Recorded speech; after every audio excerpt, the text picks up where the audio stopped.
Hey guys, it's Pete Corelli and Jacob Corelli here from the Flaktest gaming team and the Weekly Patch, which you're watching us on right now. And you know what? Once upon a time, museums were reserved for things like dinosaur bones. Yeah, and also like very old, almost human-looking apes and stuff like that. Kind of looks a bit like what you've got going on there this morning. Really appreciate that. Yeah. That's really like good. that? I'm so excited though, Pete. It is really exciting because these days, and particularly with this place, Nostalgia Box in Northbridge here in Perth, WA, there's a new type of museum, and it's the Museum for the Gamer.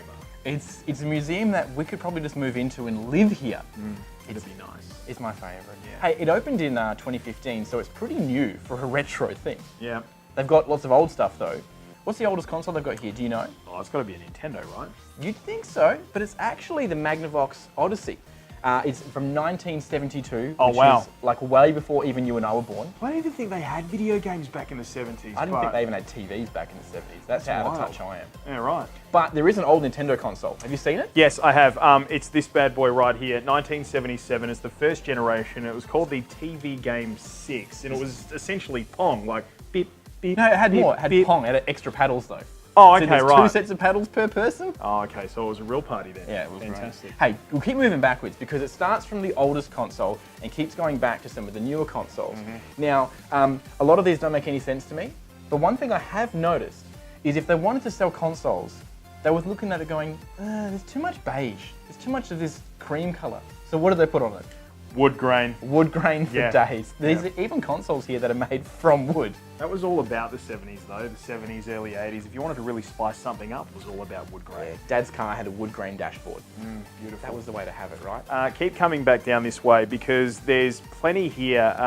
Obviously through that period, Nintendo, they joined with Mattel. In fact, Mattel actually owned Nintendo for a little bit, around about the time, maybe a few years earlier, as the Nintendo Entertainment System was coming out. And this is where I'd like to start for me in particular, because this is my childhood. It's a big moment. The Nintendo Entertainment System. 2 iterations of this came out. There was one where Mattel actually were a part of it and owned Nintendo, Right. essentially. So we And could have then- got a Barbie doll console? Yeah, like those sorts of things. I guess if they released them these Like a days, crossover? there'd be a lot of that cross-promotion Yeah. sort of stuff. But no, this was the original, the best. Right.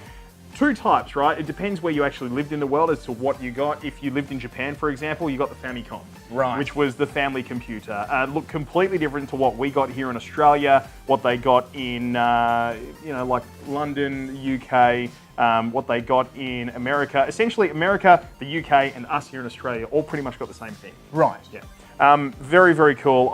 This is like wild memories coming back. It had, far out. It had the original Mario Brothers. I remember because I never got to play. Yeah. Because you were always playing. I was hogging it, right? My dad bought it, Yeah. and he used to get his mates around, and I think I was about 5 or 6 years old at the know. time, and it used to be if you die, hand the controller over, and he would always make me go last because I wouldn't Because you die. didn't die. Nailed it. Nice. Hey, there's something here that I saw you staring almost longingly for, almost pining for. Yeah, the Power Glove. Ah. Now, the funny thing about this thing is it's so steeped in Nintendo tradition from the early 80s. I actually think the first time I ever saw the Power Glove was in an episode of The Wonder Years, where Fred Savage, who, if you might know Fred Savage, if you're a little bit younger, from Austin Powers movies, he was this guy, Molly. He had a mole on his face, right? But anyway, the original, what he was famous for was that as a kid actor in the Wonder Years TV series, he played Kevin Arnold. And he was the one that the whole thing was around. But anyway, his older brother actually got one of these Power Gloves. Right. And was playing it. And it was the coolest thing ever. And then it sort of found its way in the late 80s, Right. early 90s and all that But it sort was of stuff. terrible to use though, right? Terrible to use Yeah, because it was couldn't use it. literally like your control was on a glove. It was here, and that was where there was like a D-pad there, and along your arm was where all the buttons were, and it was just ridiculous. Nintendo are always like, what we should do, we should just mess with people completely. Let's bring out a controller that's on your hand. And a few years later, one looks like a TV remote. Yeah, exactly. They just don't care. Yeah, they don't care, which is great. It's part of the reason why we absolutely love Nintendo. And Let's they do a keep good going. job. Because All right. speaking of Nintendo, Yes. I mean, it was also my first console.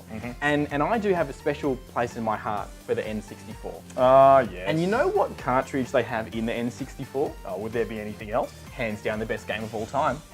Legend of Zelda: Ocarina of Time. Look, this was the game that I still go back to this game from time to time to have a bit of a bash at it. But God, there were years and many days and many sleepless nights playing the Nintendo 64 and many 1v1s between you and I. Oh yeah, who can back catch in the day. biggest fish? Yeah. But also, do you remember me calling you one night and saying, Pete, I've gone through like 15 day-night cycles with Link. He's not turned into an adult. What do I have to do? I was just running around in circles waiting for him to get older. No, you need to pluck the sword out. Right. But you should know that by now. Well, I know now. It is a few years down the track, but the Nintendo 64 really changed gaming in the 90s. It came out around about 1996, 1997, and it was the first time that we had proper true 3D. Right. We saw iterations of it with the PlayStation. You know, you might see Crash Bandicoot running like into the level and back from the level and all that sort of stuff, changing it up a little bit. But this was the first time, especially with Super Mario 64, 1996, on the Nintendo 64. It was the launch game for the console. Yeah. That was the first time you actually saw proper 3D as we really know it now, although a little bit more polygony. It was awesome. And don't forget that 15 kilo rumble pack.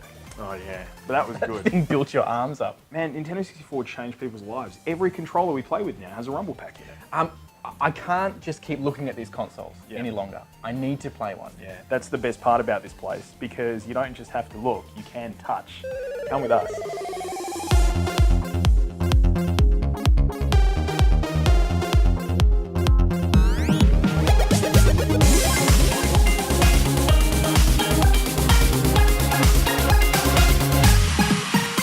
This is the fun part. We picked an old favourite, bit of Tekken that we used to have a bash against each other every now and again. PS2. The PS2! Who have you gone? Pick who you're going to be? I am going to go Yoshimitsu. This is that's exactly who I am. No, I was hoping you wouldn't realise that I'd set my handicap real high. Come on, man. OG for this thing. Hey, Pete, I know your birthday's coming up soon. It is. And we can come back here for your birthday. I'm pretty excited because, yeah, they do all sorts here, don't they? Birthday parties. Corporate parties, hens nights, Bucks nights. Look, anything. Any party you can shake a stick at. Oh, dude, this is going to end so badly for one of us because how are we going to know who's who? I can't even remember. Okay, let's see if I can remember how to even play this game. I don't think it's doing anything. Oh, no, here we go. So it's D-pad. It's D-pad. Yeah, right. And as well as, you know, and the parties and everything, there's a fun little bit of information at this place that if you happen to come and muck around on the games here and get yourself a high score, you go up into the chalkboard. And that stays there forever, like it should be, old school arcade styles. So you keep talking while I keep... Oh no, that one hurt. No, I think I've got this now.